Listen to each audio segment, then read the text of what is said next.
అదే RTV app వార్తల్ని క్షణాల్లో చదివే అవకాశం ఉంటుంది. ఒక న్యూస్ పేపర్, ఒక టెలివిజన్ ఛానల్ మీ చేతుల్లో ఎప్పుడూ ఉంటాయి. మీ శాసనసభ్యుడు నేను ఒక గిఫ్ట్ తీసుకొచ్చాను. ఆంధ్ర రాష్ట్ర పరువు తీసుకున్నందుకు ఆయనకు ఒక కోడిగుడ్డు ఇస్తున్నా.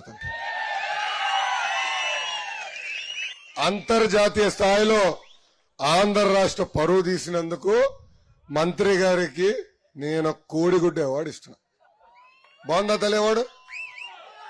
కరెక్టే కదా? ఇక్కడ ఉందా కోడిగుడ్డు? అమ్మకి పర్ఫెక్ట్ కదా ఇది? అన్నగారికి ఇస్తున్నా, డెలివరీ చేయమని నేను కోరుతున్నా. జాగ్రత్త అన్న. వారు ఎంతగానో ఇష్టపడేటువంటి ఈ పప్పుని ఈ ప్రాంత మట్టితో తయారు చేసినటువంటి ఈ మట్టి కుండలో, మా ప్రాంత శాలివాహనుడు మా కుమ్మరి సోదరుడు తయారు చేసినటువంటి మట్టి కుండలో పెట్టి, ఇక్కడ ఉన్నటువంటి వారు ఎవరన్నా సాహసం చేసి వారికి తీసుకెళ్ళి ఇవ్వగలిగితే మీరు ఇవ్వండి, లేకపోతే వారే పరిగెట్టుకుని వచ్చి దానికి ఆయనకి ఇష్టమైనటువంటి ఐటెం కాబట్టి నేనే వచ్చి తీసుకెళ్తానంటే తీసుకెళ్ళమనండి, ఇక్కడే ఉంచుతాను దీన్ని. ఈ పప్పుతో పాటు ఇందులో కాస్త ఉప్పు కారం కూడా కలిపా.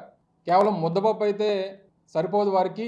దేశాభివృద్ధిలో ప్రగతి పథంపై పరుగులు పెట్టిస్తూ విశ్వంలో దేశాన్ని అగ్రగామిగా నిలిపేందుకు అనుక్షణం పరితపిస్తూ 5 శతాబ్దాల మన అయోధ్య రామ మందిరం కల సాకారం చేసిన శ్రీ ప్రధాని నరేంద్ర మోదీ గారి సందేశంతో బీజేపీ విజయ సంకల్ప సభ మీ ముందుకు వస్తుంది. ఫిబ్రవరి 20 మంగళవారం ఉదయం 11 గంటలకి భైంసా, తాండూర్, భువనగిరి, మక్తల్ నుండి యాత్రలు ప్రారంభం.